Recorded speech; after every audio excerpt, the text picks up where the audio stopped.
आप सभी का होम साइंस क्लासेस में स्वागत है। ये होम साइंस के इम्पॉर्टेंट क्वेश्चन की सीरीज चल रही है जो आपके एग्जाम के लिए बहुत ही महत्वपूर्ण है। तो चलिए आज का वीडियो स्टार्ट करते हैं। आज का पहला क्वेश्चन है, ये यहाँ तक हमारा हो गया था, 70 तक हो गया था। आज हमारा स्टार्ट करना है 71 से। तो क्वेश्चन है, संतुलित आहार न ग्रहण करने से क्या प्रभाव पड़ता है। जब हम संतुलित आहार ग्रहण नहीं कर पाते तो क्या प्रभाव पड़ेगा। हमारी शारीरिक शक्ति कम हो जाएगी, हमें ऊर्जा कहाँ से मिलेगी जब हम अपने भोजन में संतुलित आहार ही नहीं कर रहे हैं।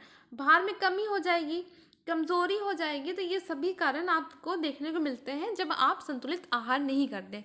तो जो संतुलित आहार है, जब आप उसको निर्धारण करते हैं तो क्या होता है उसमें कितने प्रतिशत देखा जाए तो जो हमारा कार्बोज है, ठीक है, जो कार्बोज होता है वो हमें लगभग अपने आहार में उसका 60 से 70% लेना चाहिए।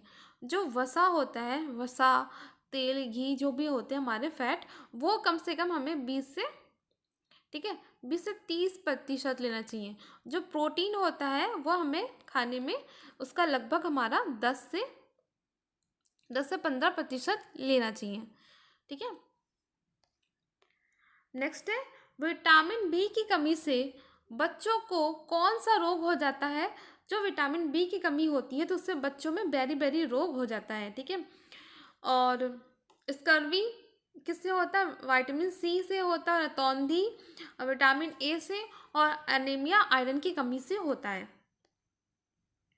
विटामिन डी की कमी से कौन सी बीमारी होती है। तो विटामिन डी की कमी से इसमें से देखा जाए, जो विटामिन डी है उसकी कमी से जल्दी से बताएं, रिकेट्स नामक रोग हो जाता है। अंधापन होता है विटामिन ए की कमी से, बेरी बेरी अभी आपको बताएगा विटामिन बी की कमी से, और स्कर्वी विटामिन सी की कमी से होता है। नेक्स्ट है, निम्नलिखित में से कौन सा पोषणहीनता से संबंधित रोग है। तो जो पोषणहीनता की कमी से जो रोग होता है वो होता है इनमें से एनीमिया। एनीमिया हमारे क्या होता है, पोषण की कमी हो जाती है, आयरन की कमी हो जाती है, इसलिए हमें हमारे शरीर में खून की कमी हो जाती है, इसी को हम क्या कहते हैं, अनीमिया। नेक्स्ट है, वनस्पतिक प्रोटीन का उत्तम साधन है। जो वनस्पतिक प्रोटीन है जो मिलता है वो हमें किससे मिलता है, सोयाबीन से मिलता है, ठीक है। इसमें सबसे ज़्यादा प्रोटीन पाया जाता है, ठीक है। नेक्स्ट है, प्रोटीन की कमी से बच्चों में कौन सा रोग होता है। अगर हमारे शरीर में प्रोटीन की कमी हो तो बच्चों में कौन सा रोग देखा जाता है। तो बच्चे में क्या होता है, क्वाइसुकर हो जाता है, ठीक है, ये रोग देखा जाता है। भोजन में आयोडीन की कमी से कौन सी बीमारी होती है। अगर भोजन में आयोडीन हम नहीं ले रहे, लगातार उसकी कमी होती है तो घेंगा रोग हो जाता है, जिसे गलकंड कहते हैं। कंफ्यूज मत होना, कभी एग्जाम में घेंगा बोलता है या फिर कभी गलकंड लिख देता है, तो जिससे आप कंफ्यूज हो जाते हैं कि नहीं ये तो कोई अलग बीमारी हो गई। ऐसा नहीं है, अगर गलगंड ऑप्शन में आता है तो आप इसको टिक कर देना, घेंगा को ही कहते हैं, ठीक है। Option B. जल की कठोरता कितने प्रकार की होती है। तो जल की जो कठोरता है वो 2 प्रकार की होती है, ठीक है। भोज्य पदार्थों में सस्ते खाने योग्य एवं न खाने योग्य पदार्थों की मिलावट को कहते हैं। तो इसको क्या कहते हैं, तो वो जब आप जो भोज्य पदार्थ खा रहे हैं उसमें जो ना खाने योग्य होते हैं, ना खाने योग्य और जो खाने योग्य होते हैं, ठीक है, ये दोनों को मिलाकर जब इसको मिलाते हैं तो उसको क्या कहते हैं, उसको कहते हैं अपमिश्रण, ठीक है। उसको मिश्रण कर देते हैं, तो वो मुनाफा कमाने के लिए ये सब करते हैं। फिर नेक्स्ट है, आहारी मिलावट का अर्थ है।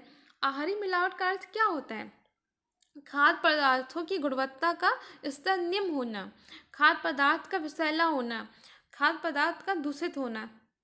तो खाद्य पदार्थों की गुणवत्ता का स्तर निम्न करना ही क्या होता है, आहारी मिलावट कहलाता है।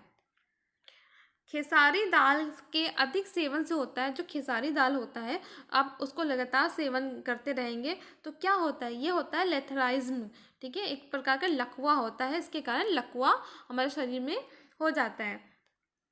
नेक्स्ट है, कार्बोहाइड्रेट का सबसे सरल रूप होता है। तो जो कार्बोहाइड्रेट होता है जब उसका पाचन हो जाता है, जब अवशोषण होता है तो सबसे कार्बोहाइड्रेट सबसे अपनी छोटी इकाई किस में टूटता है, ग्लूकोज में टूटता है, ठीक है, ग्लूकोज में टूट जाता है जब उसका पूरा पाचन हो जाता है। कार्बोहाइड्रेट का जो सबसे इसका सरलतम इकाई है वो ग्लूकोज होता है, ठीक है। अमीनो एसिड किसका सरलतम इकाई है? प्रोटीन का। प्रोटीन का जब पूरा पाचन हो जाता है तो सबसे छोटे इकाई में टूटता है अमीनो एसिड में, ठीक है। वसी अम्ल किसमें ये होता है? वसा का सरलतम इकाई होता है। तो कोई भी क्वेश्चन हो आपका हो, कोई भी गलत नहीं होना चाहिए। यहाँ पे आपको सब कुछ एक एक करके पूरे ऑप्शन के बारे में भी आपको बता दिया जा रहा है, जिससे कि आपको हेल्प मिले, कहीं से भी क्वेश्चन आए आपका कोई भी क्वेश्चन गलत ना हो पाए। फिर आता है हमारा दूध अच्छा स्रोत है। दूध किसका स्रोत अच्छा होता है? कैल्शियम का, ठीक है। कैल्शियम का बहुत अच्छा स्रोत होता है। और घर में स्थान की कमी होने पर देहातों में खाने की व्यवस्था की जाती है।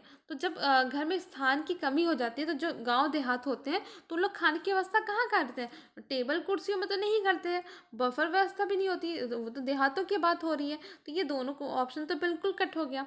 तो ये तीसरा भी कट हो गया, जब ए भी नहीं है तो ये भी कट हो गया। तो क्या बचा हमारा? बरामदे या छत पर लोग करते हैं, बरामदे में लगा देते हैं खाना, या फिर छत पे, गाँव में क्या करते हैं? छत पे खाना खा लेते हैं। तो ऑप्शन डी बिल्कुल सही है।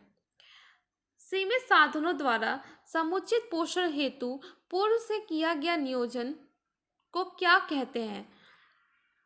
जो हम पहले जो नियोजन करते हैं, ठीक है, अपने पोषण के लिए जो खाने का नियोजन करते हैं पहले से सोच समझकर, उसे आहार नियोजन कहते हैं, ठीक है। निम्नलिखित में से कौन सा पोषणहीनता से संबंधित रोग है? जो पोषणहीनता से, अगर हमारे पोषक तत्वों की कमी हो जाती है हमारे शरीर में, तो वो कौन सा रोग होता है? वो होता है एनीमिया। एनीमिया के कारण हमारे आयरन की कमी हो जाती है हमारे शरीर में, तो ये पोषणहीनता की कमी से होती है। और ये सब जो होता है मलेरिया, ये सब तो मच्छर काटने की वजह से होता है, ये पोषण की कमी से नहीं होता। निम्न में से कौन भोजन को पौष्टिक तत्वों से समृद्ध बनाने की विधि है? तो भोजन को पौष्टिक तत्वों से समृद्ध बनाने की विधि इनमें से कौन सी है? यह इसमें है हमारा मिश्रण के द्वारा, हम विभिन्न खाद्य पदार्थों को मिलाकर खाते हैं, ये भी खमीरीकरण के द्वारा भी, और अंकुरीकरण जिसमें हम अंकुरन को खाते हैं। तो ये सभी हमारे लिए बहुत ही पौष्टिक होता है, हमारे शरीर के लिए बहुत ही अच्छा होता है, माना जाता है, ठीक है। तो ये सभी करके हमें खाना चाहिए। नेक्स्ट है हमारा, इनमें से कौन ऊर्जा देने वाला पोषक तत्व नहीं है? अब पूछा क्या गया? नहीं है। तो पोषक ऊर्जा कौन कौन देता है? कार्बोहाइड्रेट देता है, वसा देता है, प्रोटीन देता है, लेकिन खनिज लवण नहीं देता है। तो जो कार्बोहाइड्रेट है, अगर बात की जाए तो कार्बोहाइड्रेट अगर लेते हैं तो उसमें से हमें कितनी ऊर्जा प्राप्त होती है? 9.1 KCl, ठीक है, केसल ऊर्जा प्राप्त होती है। जो वसा होता है उससे सॉरी सॉरी यहाँ पे जो कार्बोहाइड्रेट होता है वहाँ पे 4.2 केसल ऊर्जा प्राप्त होती है, ठीक है। और जो वसा है 9.1 केसल ऊर्जा प्राप्त होती है। जो प्रोटीन है वो भी कार्बोहाइड्रेट के बराबर ही हमें ऊर्जा देती है, 4.2 कैलोरी, ठीक है, किलो कैलोरी ऊर्जा प्राप्त होती है। तो सबसे ज़्यादा ऊर्जा किससे प्राप्त होती है? वसा से, क्योंकि देखिए 9.1 है, और ये कार्बोहाइड्रेट और जो प्रोटीन होता है हमारा बराबर होता है। तो सबसे ज़्यादा ऊर्जा हमें वसा से मिलती है।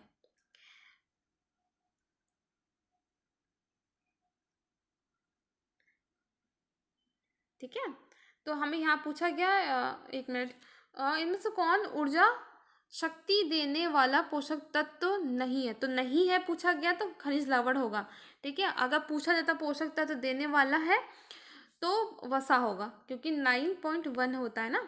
तो यहाँ पे जो पूछा गया जो नहीं है तो खनिज लवण से हमें नहीं मिलता है पोषक तत्व सबसे ज़्यादा, ठीक है।